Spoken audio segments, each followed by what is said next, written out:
All right, okay. Welcome everyone to our webinar on making the leap to circular fashion. For those of you who don't know us today, we are Forum for the Future. We work on complex challenges such as what it means for the fashion industry to transition to a circular economy. And I am Lee Lin. I am the project manager on the Circular Leap Asia program, sitting in the Singapore office of Forum Future. Today, I am joined by my colleagues, Ariel, who is our program director, Jie Hui, who is the program manager of Circular Leap Asia, and Jessica, who will be supporting us with the logistics of running a Zoom webinar today. Okay, so today we're quite excited to be sharing insights from our Circular Leap Asia program and the report Making the Leap to Circular Fashion that was launched just a few weeks back. We've had great conversations on how it's quite crucial to re-examine the challenges we face when transitioning to a circular fashion industry. And these conversations were derived from working alongside the fashion manufacturing sector. So we really want you to hear directly from them today. I'm just going to go through a little bit of house etiquette today. We want to help our audiences feel that there is a community and you're not just sitting in front of a screen. So here are some ways to introduce interactivity. You might want to make use of the Zoom webinar function where you toggle to gallery view so that you can see all our faces today, the host as the panelists online. And I think it's worth pointing out that there are two functions on the Zoom webinar, the chat box and the Q&A function. So we encourage you to use them separately. For the chat box, you might want to take to it to share your reflections and raise technical issues. With the Q&A functions, this is where you post your questions that you have to the panelists. We might only be able to get to 1 to 2 questions today, but we will capture all your questions and all of the pre-webinar source questions that we source from you and contribute them to the Loose Threads platform that aims to connect manufacturers and people who have questions about manufacturing within fashion. So just a note that we are recording today, and I think to kick us off, it would be great to get to know who's in the room today. So my colleague Jessica is going to launch a live poll, which we're hoping that you can take just 30 seconds to fill out. So we would like you to answer these 2 questions together, and I'm just going to read them out. We basically want to know where you are based across all our participants today, and how would you best describe where you sit within the fashion industry.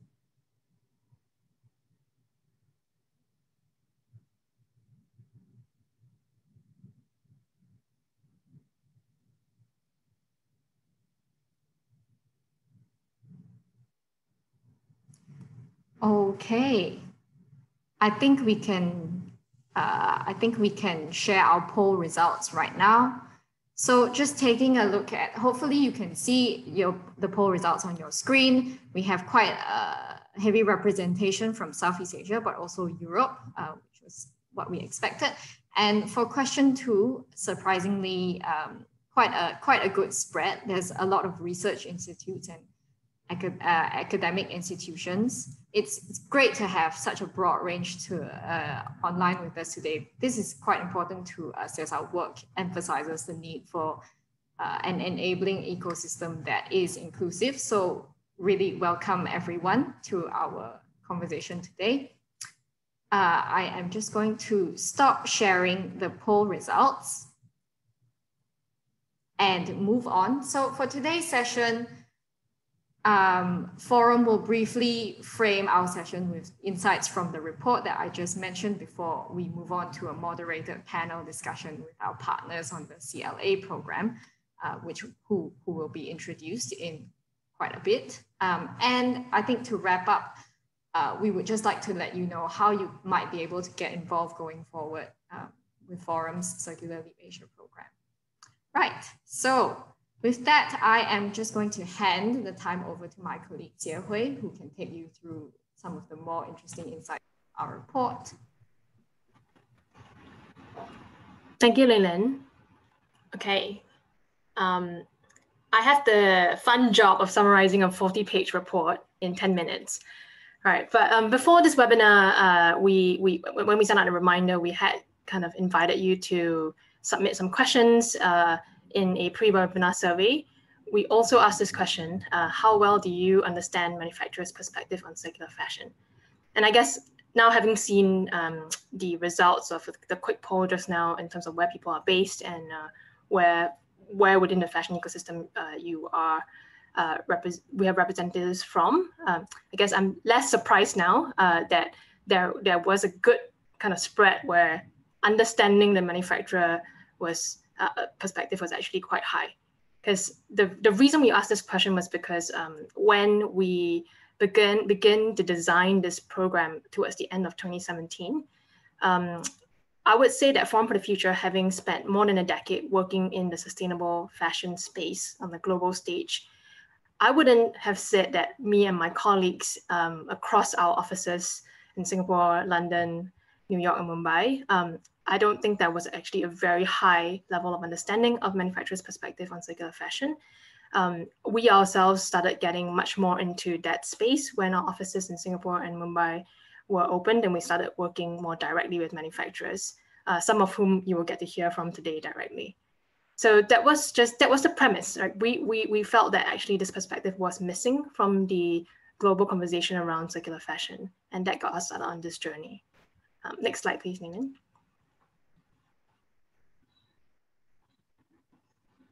Next slide, please. Okay, so this, I promise, this will be the least wordy slide. This is really the answering the why of Circular Leap Asia, right? We saw at the beginning of 2018 something that most of you on this call would recognize, that the fashion industry is really on the brink. I think that in 2020 it's been a really rough year, but if we've been working in this space for a while, we would all recognize that, you know, COVID-19 and the disruptions it's caused for the industry really is revealing cracks that were long existing. It wasn't because of COVID that many of these problems existed. We recognize that there are wasteful industry practices, that speed and cost increasingly was being prioritized. Simultaneously, you know, it's being delivered by a very complex, fragmented supply chain. And the bulk of the value in this supply chain is really captured by dominant brands and retailers. We had the question of, you know, like, is circular economy the answer? And we had also this question of, you know, if manufacturers who hold the expertise and knowledge around how to actually make apparel, make footwear and accessories, why are they not playing a larger role, right? So what is stopping from manufacturers from leading the transition to circular fashion? We found that very few, in talking to a number of manufacturers, very few are incentivized to take on the risks, and that they feel that there is disproportionate risk placed on the manufacturer to make investments. In addition to that, there is unequal power dynamics in existing supply chain relationships that makes manufacturers feel like they really have a limit on the influence they have on the business models of the entire fashion industry. So one question we were holding in designing the program was, how can we find ways to share this risk of investing in what the transformational change that's needed? So we started this program really recognizing that equitable partnerships are required to unlock circular innovation, that we do need not just brands who have done, I would say, taken up the responsibility and driven a lot of the change around social and environmental practices within the fashion industry in the last couple of decades, but that increasingly we do need manufacturers to share the driver's seat. So the question on the next slide is what we held. Get the question. Next slide, please. Yeah. This is the kind of key question we held as a team when we began this program, right? To transition the global fashion industry to a circular system, manufacturers need to be a greater part of the solution. How can we enable that? Next slide.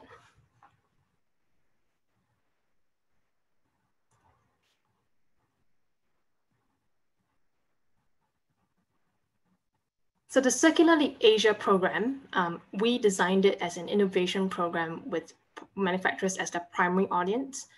It was launched in 2018 and it was a 2-year program really aimed at empowering manufacturers in Asia to lead the adoption and scaling of circular fashion solutions. We were really, in consultation with industry actors, including Pamela, who's on the call today with us. We were really conscious that we took an approach where we had 3 pilot projects, because we recognized that the need for it to be tangible and actually working on a real challenge, trying to implement a solution, even if we're not expecting a solution to scale and be successful 100% immediately, that you have to work with kind of practicalities when you're talking to the supply chain actors. So we embarked on 3 pilot projects with manufacturers. And today, the webinar is part of a summit series that we designed at the end of the program, where we brought 3 sets of partners to come together for cross-learning, really distilling the insights that are beyond just one project, and informed a lot of the report that we have published and put out. And yeah, the webinar today is part of this series. Here's a quick slide of all the partners that we have on the program. You'll see that the 3 manufacturing partners are really kind of the core of our program: Ramatex Group, eChain, and Cobalt Fashion, which is part of the Fong Group. We've also got Fashion for Good on the call today as our innovation partner. Next slide, please. And again, I will encourage you to take a look at the full report, where you can find more details with written up case studies of the 3 pilot programs that I mentioned. They are the 3 different challenges we ended up with was with Ramatex Group, reducing microfiber shedding through manufacturing innovation. With eChain, it was about tackling invisible fabric waste in footwear manufacturing at the sampling and design stage. With Cobalt, it was enabling post-consumer textiles waste to re-enter manufacturing. And the key learning we took across all 3 was that identifying a meaningful entry point is not easy, right? This is true no matter where you are in the fashion ecosystem, but I think especially when it comes to manufacturing, potentially it's not something that manufacturers are as kind of familiar with in terms of identifying areas that are not operational challenges. So we really took away from here that manufacturers must assess unique strengths and also the influence you have within your value chain in order to be able to narrow down opportunities where you can take leadership roles. Next slide, please.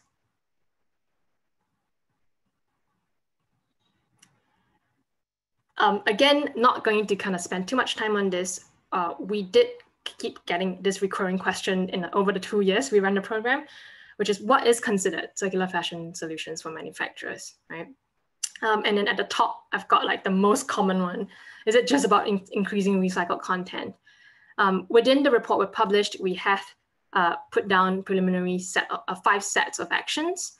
But this is really to say, watch this space and stay in touch with us if you're interested, because we will be developing a manufacturer's guide to circular fashion, working with 6 network partners to actually test these actions with a wider group of manufacturers.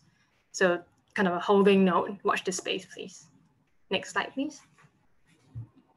So this is my final slide, and looks a bit different in terms of look and feel from the rest of forums branding, because we're collaborating with, trying to reach different audiences, and we're collaborating with a Singapore-based youth influencer. Her name is Tiyun. She might be on this call. You can check out her handle, The Wit in the Wild, where she really summarizes some really kind of crunchy reports in, like, Instagram 10 slides. So here is what the point we're trying to make with this is that at the end of our report, the call to action that Forum for the Future has for the fashion industry is really recognizing that, yes, we want and we need manufacturers to step up to the plate and play a bigger role. But obviously, this is not something that manufacturers themselves can achieve.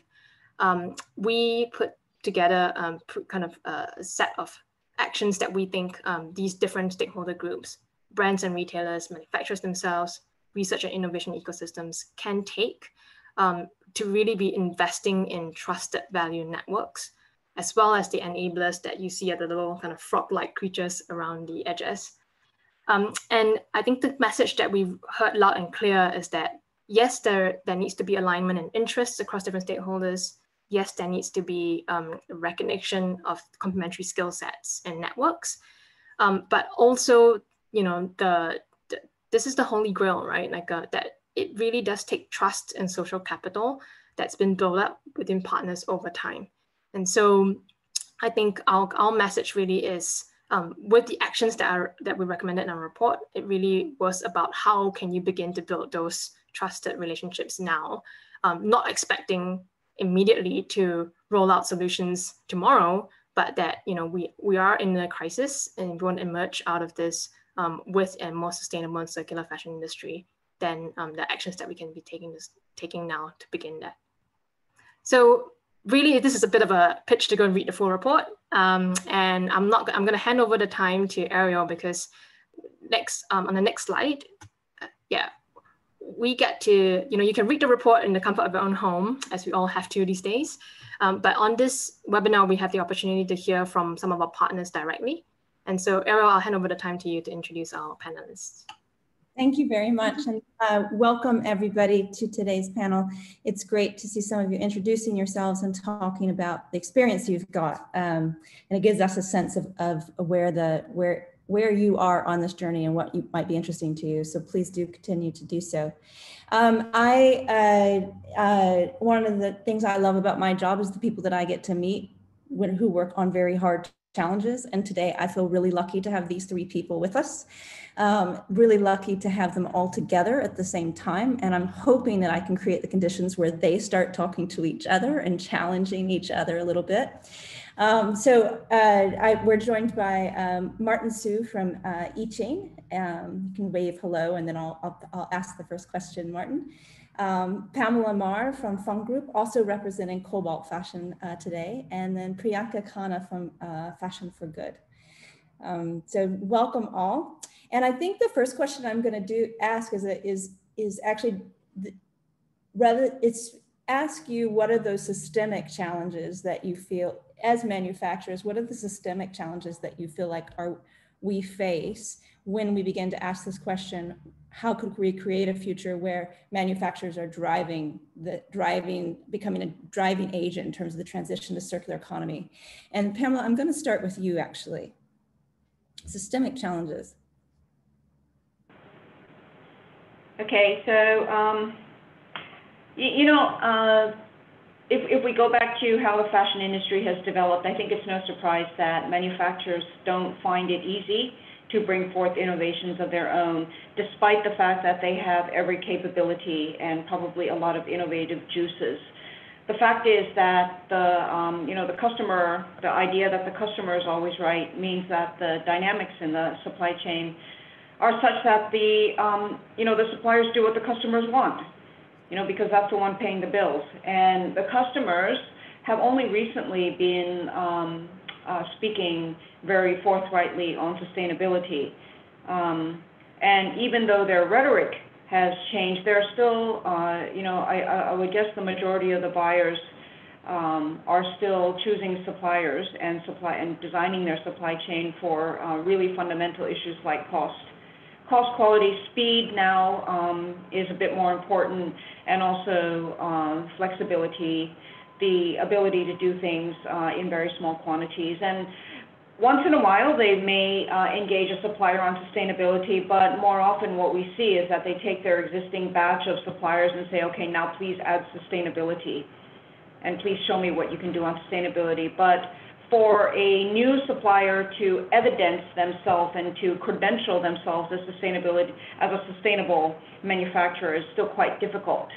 There's no sustainability certification. There's no all-in-one platform, digital platform that will enable suppliers to, in a secure and credentialed fashion, to show that they're sustainable. So it's still very much in an analog type way of choosing suppliers. So, I mean, although we see that suppliers are actually very able to innovate, given that we see both sides, from the Fung Group, we are one with the suppliers, and yet we are also one with the customers. And so I think it's a two-way process that customers have to be more courageous about making choices, strategic choices about where they source based on sustainability credentials, and they should also allow different forms of sustainability credentials to come through. You know, right now we have HIG. If you do the HIG, that's one credential. If you are certified, there's only a couple different certifications. So I think the industry as a whole needs to get its head in a more structured place to be able to identify who is actually sustainable, in what ways, and so on. And on the other side, you know, manufacturers, they need to be given room to actually bring forward their innovation. And a lot of times that means flexibility. A lot of times that means giving an innovation that doesn't fit into an easy box. And I think the other thing that hopefully will become easier with digitization is that, you know, everyone says that 80 to 90% of the product's impact is in the design stage, that it's determined at the design stage. So, and yet, to a large extent, the design stage has become very divorced from the manufacturing stage through years of globalization and sending the supply chain all around the world. So I think now is the time with digitization, we can actually bring those two together and say, how do we give more input from the manufacturing side, where a lot of the impact is actually created, into the design process, so that we actually have design for environmentally sustainable manufacturing and hopefully even use. You know, if that is another major component of the product's impact. So, I mean, I think we have to, as an industry, we have to find better ways to enable the different stakeholders to actually communicate and speak the same language. So, I mean, those are for a few initial thoughts. I look forward to hearing what Martin and Priyanka have to say as well as yourself. Thank you. I've got Post-it notes of ideas to hold on to, and I've just got a whole slew from that intro. So thank you very much. What strikes me is what is the journey from, one, how we need a common language and common certification to potentially move a whole sector.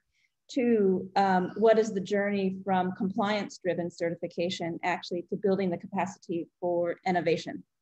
And if that innovation is not incentivized, and it's a culture that's usually customer-driven.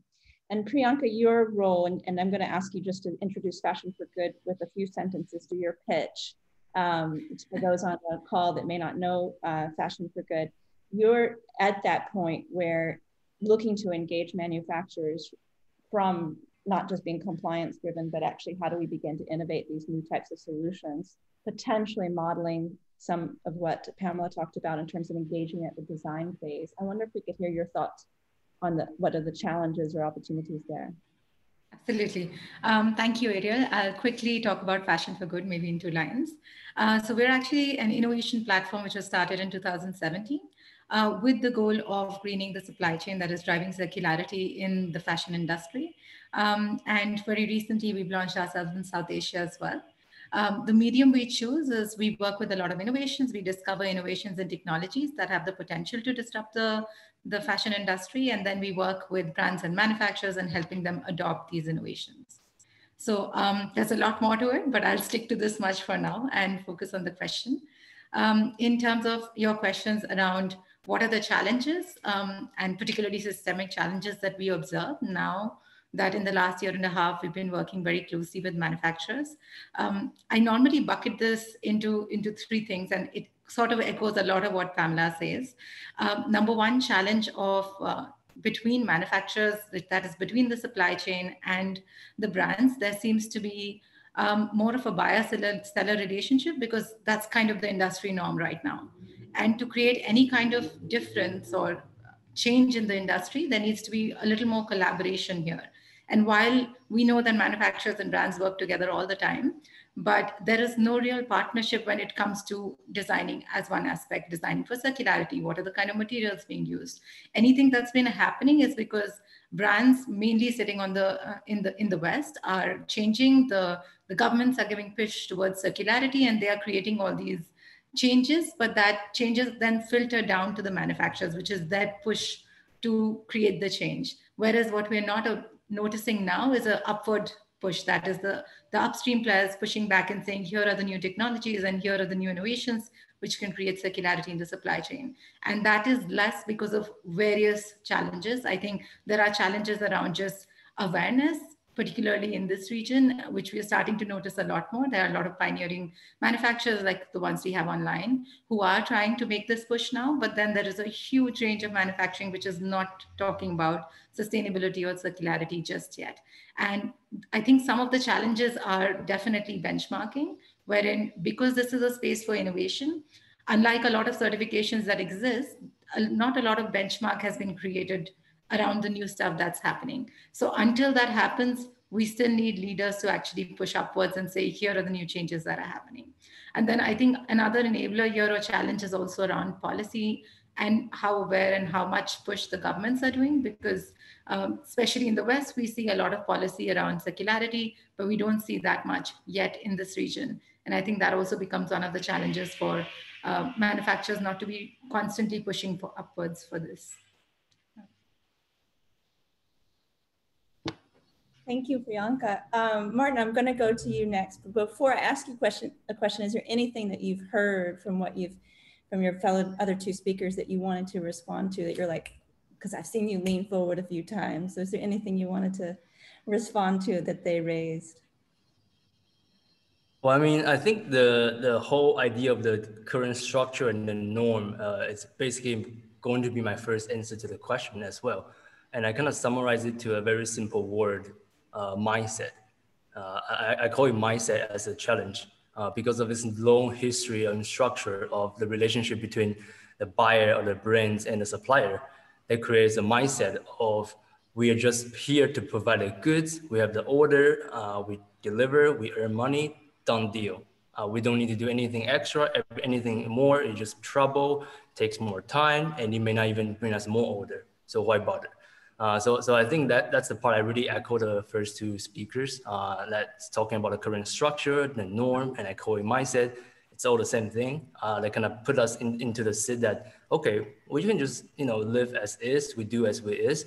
Sure, the brands can access to deliver content with more recycled materials, or they can come in to do some audits once in a while to check what's going on, but we don't need to do anything more. And I think that mindset has been very dangerous, I would say, in the past, and especially now. If we were to move to a more circular structure, that mindset have to change, because we can always rely on the brand to start change of a circular fashion. We should join the conversation as well. At Forum, mindset is often what we identify as one of the biggest levers for changing a behavior in terms of an industry. And we'll often describe there's a narrative or a story that sits at the bottom of that mindset. So first question is, what do you think the narrative is that sits at the bottom of what you just described? If you just said it in one or two sentences, why isn't it happening? What would that story be? I think obviously there's various actors in the room here today, but I think we can all agree the whole fashion industry is a very, very old business, and it very much evolved very, very differently from where it originated in one place, one location producing all the way from the head to start, so from the head to finish, to today. Basically, whatever you're wearing today in your room, where you are, can be traveled thousands of miles and kilometers away. And that really generates a different kind of perspective and structure that make us to see, okay, we are just a part of this whole long supply chain. And it's kind of bring me to my second point, actually. It kind of really depends on where you sit within this long supply chain. You have different power or not. For manufacturers, what would the narrative be? Customers always right, we can't change? Or it's just more of a, as soon as we get orders, it's okay. As soon as we get some money, it's okay. Come on.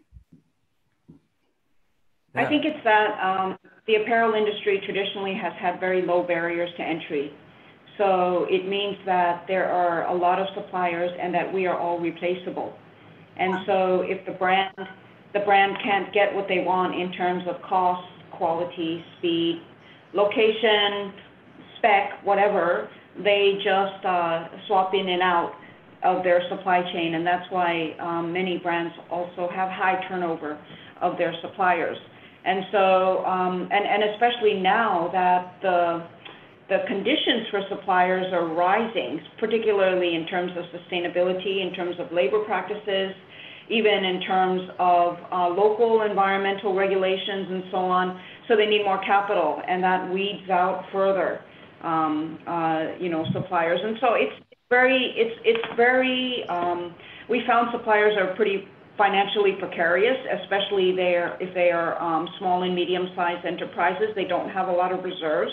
And so every reserve is going to, what is really critical to the operation. And so you have to establish the link between, if you're investing, how is it going to produce you more business, or how is it going to drive your margin? So that's why we found energy efficiency initiatives very successful, because it's so clear that you invest and you save money. Water need regulation, okay? And so circular, where the payback is going to be several years into the future, is that you cannot actually make more margin if you are having circular innovation today, or it's very difficult. You can get reputational advantage, but it's very difficult to actually translate that into the bottom line. And so, manufacturers and supply chain players, they're naturally very cautious in how they invest, because they don't have a lot of buffer, and because they know that, especially now that the industry is in such a hardship, we all need to work harder to be more secure. And so then everyone's risk tolerance, goes down. And so I think, if brands want to see a big flowering of circular innovation in the supply chain, they need to step forward and say, okay, we're going to, walk the walk and start choosing suppliers and start working with suppliers, start investing in a supply chain with those characteristics.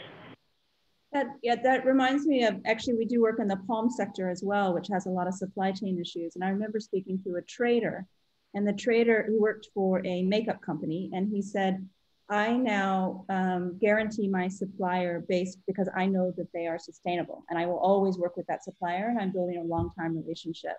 And he said, you realize what that means. I'm a trader. I'm always cost-driven, and I've just shifted my behavior based on the potential that I want the security within my supply chain, that I know that it's sustainable.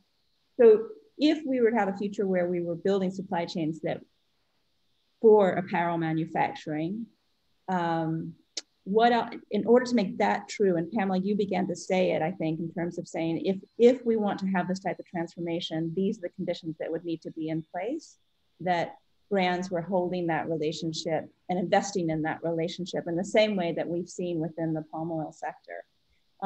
Anything else, any of the panelists would add to that in terms of creating those conditions? I think sorry, go ahead. We'll go Priyanka and then Martin. Okay. I think my 2 cents is really echoing what Pamela said before. It's about co-creation. Currently, the industry is so, particularly the manufacturing side, is so pricing and volume focused. And once we change that narrative more towards quality, and that quality needs to be defined with some sustainability parameters, I think that's when the story starts to change. And that's when we focus more on co-creation and that relationship building, rather than feeling the constant threat. Because currently it feels like the manufacturing sector, and not just currently, it's been like this for a while, is relatively fragile, because there's always this threat of losing business for any change that happens in the industry. And with that much risk averseness, it's very hard to create change. So that comfort that can come through the parameters of quality. That's when the brand narrative changes, the manufacturing narrative changes towards quality. And what that quality would mean is still needs to be defined based on all the parameters that will come through innovations. Which comes to how much the consumers value it. But Martin, go ahead. What were you going to say? Yeah, I was just about to echo about the collaboration part and the potential cost that would be there to have something change in a different way. I think another barrier, so to speak, is definitely the upfront cost of trying something more different and in a way more sustainable. And that's, for us, is very understandable, because we always like to think that the current structure, the current model of a linear system, that pollution is too cheap. We are unable to compete with the current polluting system when we try something to be more circular. And that kind of be the case with a lot of the new innovations, and that becomes a cost. But how can we treat that cost as something that we can work with it or within together from a supplier and the brands? I think that will be a new mindset of trying to like collaborate and work together instead of only the supplier need to look for all those new ways of doing things, and the upfront cost is so high. And in the end of the day, they may not bring in the orders, or maybe the order will still be the same. Now, why would a manufacturer bear that cost that may not have in return that fast? So that's definitely another barrier that we were seeing as a manufacturer from trying to have more circular innovations going forward. And I just want to echo and make sure everyone heard that the phrase of pollution is too cheap is a great way to change the narrative, that actually the sustainability costs too much. It's actually pollution is too cheap. And I think that's the kind of the policies we need in place that would incentivize the type of behavior that we need. We've got about 4 minutes left for this session, and there's two big questions I want to ask, and I don't know if 4 minutes will be enough time. So we've talked about the cultural dynamics. We've talked about the structural dynamics within the system, including that there's a low barrier to entry. So you're constantly trying to just keep that relationship, and that's how it's set up, that you don't drive the innovation from a manufacturer point of view. You just make sure that you're securing that relationship. We've talked about the potential of actually, can we begin to create a fashion system where those relationships with brands and suppliers are more collaborative, more invested, and don't perhaps switch to another. The cost of transaction to another is higher. As we come out of COVID and we think about those different types of power dynamics and the potential to shift the dynamics of that particular system, do you see opportunities for that? Do you see, and Pamela, you mentioned potentially within digitization, potentially changing the design phase. Do the three of you see the potential to come out of COVID and begin to change some of these dynamics?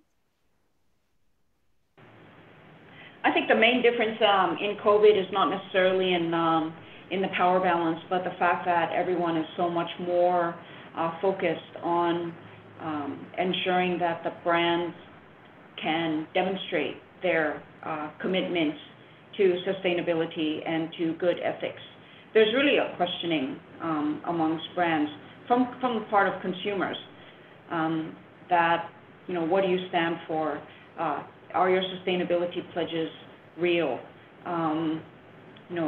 It's also, where do you stand on Black Lives Matter? It's sort of all in this kind of, during the COVID, did you pay your workers? What about the cancel orders? All that attention is actually making brands trying to step up to walk the walk more. And I think that can only have a good trickle-down effect into their supply chain, because they have to be that, much more honest. Okay, and I'm not saying that they didn't perform well before. Everyone did what they could, but the constraints of the business were such that they may have felt bound by business as usual. So now business is not as usual. Everyone is focused on redefining who they are and to say, okay, how do we really change the way we operate, down to physical stores and e-commerce, and how do we sell our brand, and what products do we want to make? So it's a complete clearing of the industry in some senses. And I think that can be very good for manufacturers, but only if the manufacturing side, can show that we can actually lead in some certain ways. So I haven't seen that as much coming out, okay? Because in a lot of senses, the manufacturers, we're just struggling to survive.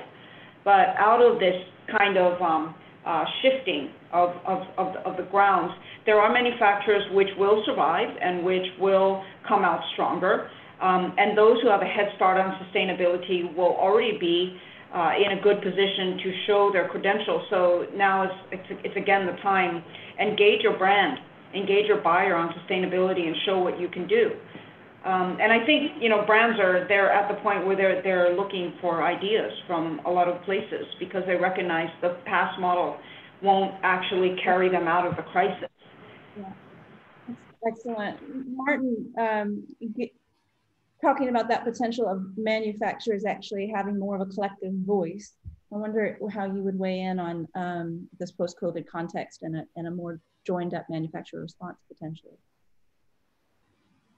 Yeah, I think definitely the COVID situation, when I was thinking about the question, it's definitely kind of twofold, threats and opportunity. I think mindset-wise, it's an opportunity. It allows us to kind of take a pause of our operations and how we work together or not in the past as a business to generate a different kinds of conversation, but also another way of operation of how we as a business provide or generate value.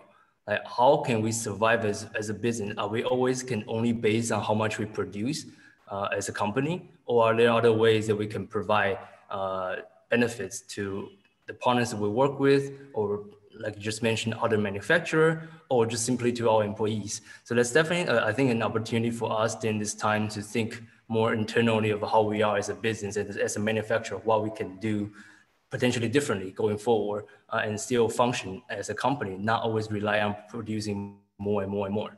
So that's that part. And on the other hand, I was thinking about it as a threat, and it's more on the, I guess, the physical or the monetary side, that during these times, like Pamela just described, we are trying to survive, right? So a lot of the resources are tight. And in that case, it's hard to have different kinds of investments or capital being shifted away for other projects and innovations to change. And I think that ties into your question. Maybe that's a time that we really need to think about collaborating with other partners, right? So if we are all down on capitals, but we still need to change and do things, why don't we all chip in a little bit on something that we both need? So we can use it together after the crisis or during the crisis, so we can move on with a different kind of structure and mindset. Priyanka, you're in a position where you're often speaking to multiple manufacturers at the same time. What are your thoughts? I think Martin left it exactly the place I wanted to pick it up on, which is really on collaboration. And I kind of want to share some insights on what we are seeing going on post this threat. Of course, this has been a massive threat, particularly to brands, manufacturers, actually the whole supply chain. But as we've seen in the past, challenges are always opportunities. It's an opportunity to innovate, to adapt, and then to lead. So we're seeing people in different modes and struggles there, but identifying certain areas like Pamela spoke about digitization, some of the challenges that the industry was facing more on the circularity and sustainability side, all these solutions sort of existed, but were not being adopted very quickly. And I think a nudge that COVID has given is some of these solutions have become very relevant and have started being adopted very quickly, like digitization, sampling, which is one of the bigger challenges. We're seeing so many of brands and manufacturers coming together, building partnerships around how do we digitize the sampling so that we don't actually have to create so much logistics around it, so much waste around it. And now suddenly we are seeing a challenge being solved where a lot of the sampling waste will start to reduce now that people are adopting these digital technologies. Similarly, on on-demand manufacturing, you see now the conversations, while the concept of on-demand manufacturing and like supply chain transformation kind of has existed for a while, these conversations, but now you're seeing an actual action where brands are also coming back and forming smaller partnerships to see what are the opportunities available. So things that we are talking about now, I think COVID has given a push and we are starting to see those conversations, if not actual action, actually start now. So what will be interesting to see in the next 1 to 2 years, how quickly and how much this transformation happens and what is the impact of that on the supply chain. Thank you very much. We've actually gone over time now, but thank you I'm glad that we did. Sorry to my colleagues. And but we do want to take some questions from the audience. And so I'm going to pass to Leland actually. And if Leland, you can choose the questions. I know we have a few and we can follow up afterwards as well, but Leland, if you could take it away. And thank you, panelists. Thank you, Ariel. Just to say that we might only be able to get to 1 to 2 questions from the Q&A pool today, but there are some very interesting ones. But overall, as I mentioned, I think the questions that we are collecting will be contributing to the Loose Threads platform, and they will be, the producers of a manufactured podcast series, which we will link to you in an email following this webinar, might be best placed to respond to some of these questions through plugging these questions to their manufacturing and network. Yeah, okay, but just to go ahead with the Q&A questions. Sorry, I'm trying to stop sharing my screen. Okay, I think you can see everyone else now. Okay, I think the first question I would direct to Priyanka.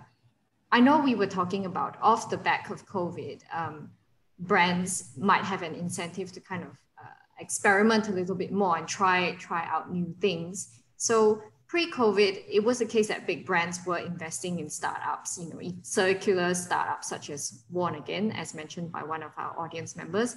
But what are the barriers to do the same with manufacturers? Why is there sort of a preference to work with startups as opposed to the long-standing relationships you've already had with manufacturers? Priyanka, if you could respond to that question, and then I'll leave it open to either Pamela or Martin to. Sure. If I understand your question correctly, you're saying that brands do work with innovations, but don't necessarily work with manufacturers in the same regard. Is that correct? I think it might be seen to be that there is a preference to work with these smaller startups that are a little bit newer, bring newer technology to the fold. Yeah. Absolutely. We have to recognize the fact that most of the brands don't own their supply chain. So whatever innovations or startups that they work with, they're looking at newer technologies which have the potential to disrupt, which could create a dramatic shift in the supply chain, whether it's on the impact side alone or just the way business is done. But I don't think any of the brands invest and work with them with the intention of just working with them. It's always to engage the supply chain. The question is, can the supply chain be engaged much early on? So it's a collaborative decision to work with an innovation, which also we see happening right now. So to summarize this, innovation brands and manufacturers now are looking at innovations which can work in the supply chain and potentially disrupt, but they know and they're well aware that they're not able to do this by themselves. They need the supply chain actors to be part of this because they don't own the supply chain. Thank you. That was very succinct. Pamela and Martin, if you'd like to chip in, you have the opportunity to. If not, I'll move on to another question. Yeah, I can just quickly answer. I think we do. Some manufacturers do work with the brands. It just may not be so obvious. Once that project is finished, you're probably seeing it just outwards as a new pair of shoes or new jacket. But back end, something already happened, but it's not publicized as like the brand works with supply chain. It may just be the brand. So a lot of the project or innovation that happens in the past, that did happen between suppliers and the brands, but then you don't really see as obvious compared to like a new startup with the brand. So that's what I will answer. Yeah, I want to quickly add that, and I think Martin brings up a very good point on communication. A lot of times the consumer communication is only around the innovation and brand. And I think another way of changing the narrative would be to see how manufacturing partners can also play a big role. How can we create that transparency so that you're aware of who are the actors being part of this new innovations or new projects that are happening? Thank you both. We are going to move on. I believe that for the next question, we might have touched upon this a little, but it would be good to get quite clear answers from all three of our panelists on what do we feel are the business models that can provide win-win solutions for all key players involved, not just the producers and brands, but also outsourced labor perhaps, and even the consumers. Is there such a business model, and what principles might they take on? yeah, as I mentioned, this is directed to any of the three panelists. And if you'd like to jump in, go ahead. Pamela has a smile on her face, so she might want to go ahead first. So you're asking us to solve the main problem of the fashion industry from a circularity perspective. Okay. So I think one of the issues is definitely to enable consumers to understand the sustainability impacts of the garment that they have in their hand. And that has been one of the main kind of nuts of conundrums preventing the industry from adopting more sustainable business models, is that it's so hard to communicate exactly what has caused this garment to be environmentally good or bad. So I think that is one of them, and then to educate the consumers to make a better choice. And this is not just a putting the label in front of them, but it's everything in the environment that they're raised with, that the government is giving them, that other companies and other sectors are also signaling to them. And then, it'll be a lot easier for consumers to make a good choice. On the other side, it's that we really need to transfer a lot of knowledge down into the supply chain and into manufacturers about technologies that can really help them become more efficient, less wasteful, and so on. There's only so much you can do from your own sort of sheer innovative strength. At a certain point, you're going to have to invest in technology, invest in automation, invest in IoT in order to make that happen. And suppliers, since they don't traditionally have a lot of access to finance, and since they are in some of the most underdeveloped financially markets, in Asia, where the financial system doesn't naturally provide investment capital as easily as it would to multinationals, then I think that's also something that needs to be solved, is that the cost of capital needs to be as low in the emerging markets as it is in the developed markets. And that's not something that exists right now. And you just look at rejection rates for trade finance and investment finance. It's littered with emerging markets and SMEs. And that's a huge barrier because, especially as we get into the digital era, all of those investments are bigger than they were in the past in order to make those upgrades. And so manufacturers, they can do so much, with their operations, but it all takes money, time, attention, and so on. So yeah, that's we'll get there, but maybe not as soon as everyone would hope. Yeah, I was thinking it's an interesting question about how do you create this like a win-win-win scenario. But I guess what's on top of my mind when I hear that phrase or question is more about what do you mean by win-win? Because what I believe is true is that our industry, I'm talking about the fashion industry, what's been going on at least the past 50 years, if you're still alive and surviving as a company, all the growth rates going up like crazy, as crazy as the COVID case rates right now. So it's been win-win-win for a long time. But the question is, who is really winning? Is the environment winning? Is the environment winning? Is the poor people winning? I don't know. And I think that's the scary thing that I think we should consider. It's not about a win-win, but it's more about who's winning. Because from our perspective, or personally our company's perspective, business is good for a long time. But that doesn't mean the quality and standard of life is good everywhere.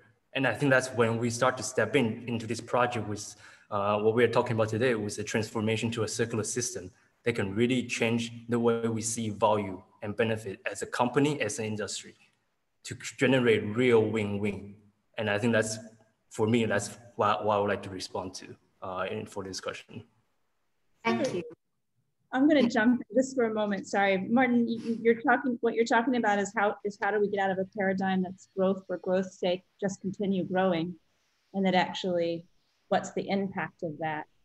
And there's a parallel narrative around, actually, if we make the transition to circular economy, we won't be making as much, therefore we'll lose. And I wonder if you all, if you run into that in terms of the conversations that you're having. I think, Priyanka, you mentioned something about this in one of our conversations, that actually this idea that if we make less, if ultimately it's about using less resource and we make less, then will we lose? Yeah, and I guess that's the point of circular business models when we talk about the re-commerce, the resale models. This obviously is an immediate perceived challenge to say if all the retailers move towards secondhand, and not that this is happening, then what happens to the manufacturing? Does the manufacturing stop altogether? So I don't think there is a clear-cut answer to this, but again, the concept of quality that we were talking about before kind of plays a role. So now if you're manufacturing new for a longer lifespan, instead of an apparel piece lasting 5 to 6 years, you want it to last 20 years, then you also need to change the way it's manufactured. You also need to change what materials go into it. It might be higher costs, but higher quality manufacturing. How is it designed? Again, the design part plays in, and how do the manufacturers create it in a manner that it can be it can be lasting longer, it can be disassembled to other aspects, and manufacturing will have a much larger role to play, but that role might not look like the way it looks today, which is more volume creation. And how do we manage the revenues? I'm not saying we have answers to this, but there should be ways of creating that recurring revenue, not just for the brand, but also for the manufacturing at some point of time, which is how we sustain businesses. So to look at it from both perspectives, it is a big question to answer. We don't have answers, but we have a lot of ideas. So I think I'll leave it at that. Thank you. And we would need a longer webinar to probably figure out what some of those answers were. So we're going to move actually, and we've got about 4 minutes. Gosh, what could we squeeze out of another 4 minutes? What I'm going to do is to say to the panelists, you get a kind of final word. Who else would you want in this conversation, and what would you ask them to do? And it would be like, I don't want a long answer because I've got a short amount of time and I still have a few slides, but who else would you want here? And what would you want them to do? And whoever gets there, whoever has the idea first can go first. I'm happy to jump in first. Very quickly, I think definitely all the enablers, and enablers would mean other ecosystem organizations as well as government organizations which can support, because this transition kind of requires a holistic support from all actors involved. And of course, in such platforms, definitely brands as well, because this conversation is always between the supply chain and the brand. So I think it's good to have that point of view also, because there's a separate set of challenges that exist on the brand side as well, which we might or might not be aware of as manufacturers. And I think that collaboration together is always what it comes down to, which means that they need to all be at the same platform. So enablers and to collaborate on the same platform. Martin or Pamela? I can go. I think mine's actually rather simple. I think if it's possible, I'd like to have conversational engagement meetings with the kids or grandchildren of the shareholders of the brands that we're working with. Because what we are doing right now is not for the brands themselves necessarily, it's for the future generation. So I'd much rather like to hear what they have to say and what they're ready to have when they grow up, what would they like to see in the store and what kind of service that would be. And we aim for that for the next 10, 20 years. That's what we should be doing. So that's what I would like to be engaging for the conversation. Excellent. And Pamela? Yeah, I second that suggestion, Martin.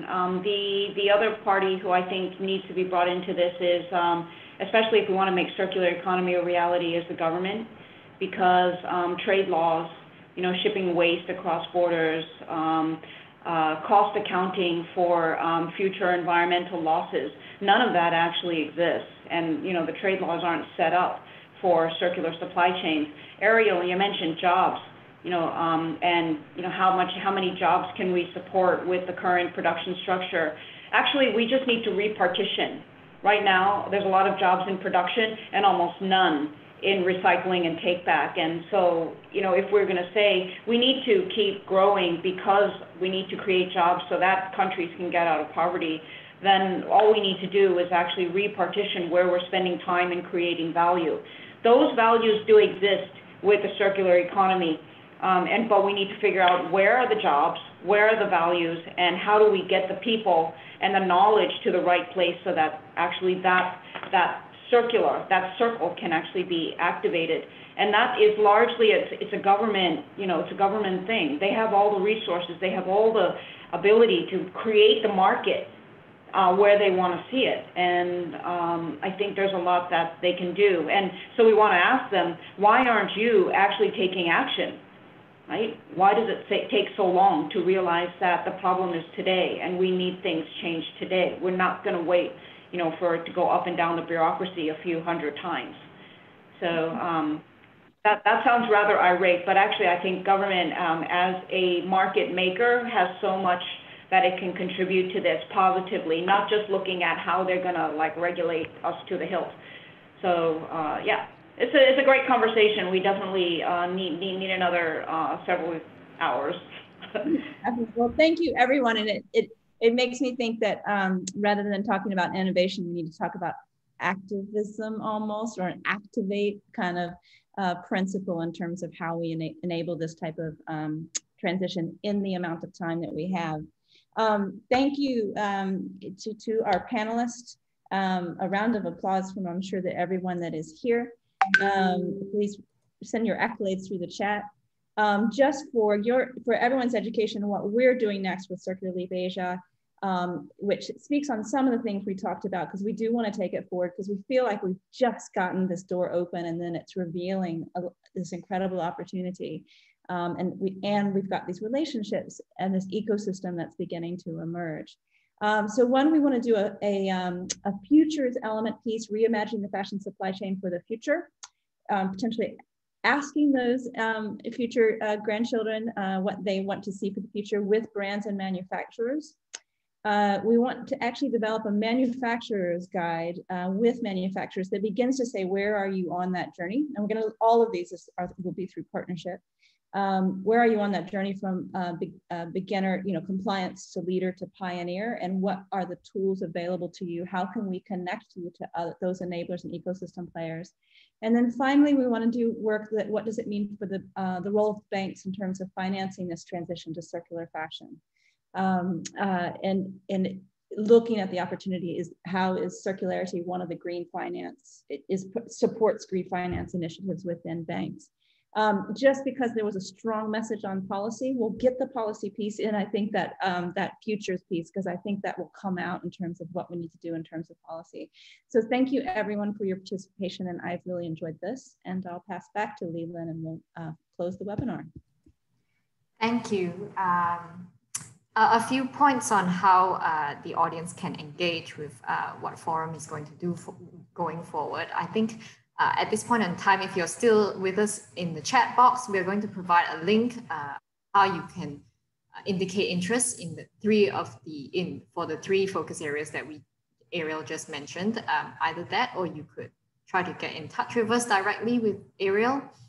And lastly, I think it's we would very much like you to read the Making the Leap to Circular Fashion report, because that might very well answer some of the questions that we've had today. Thank you all for your questions. I think we've been overwhelmed by questions a little, but as I mentioned, we will be sending these on to the Manufactured podcast. And just a little plug, someone asked in the chat box, suggested that Martin should be on the Manufactured podcast. I'm excited to say that he was together with our very own Ariel Muller. I believe that we will be sending the link to that particular podcast episode, which was just released a few days ago, in the follow-up email that you'll be receiving. But thank you very much. We thank you for your time, and we hope to really hear from you. Thank you.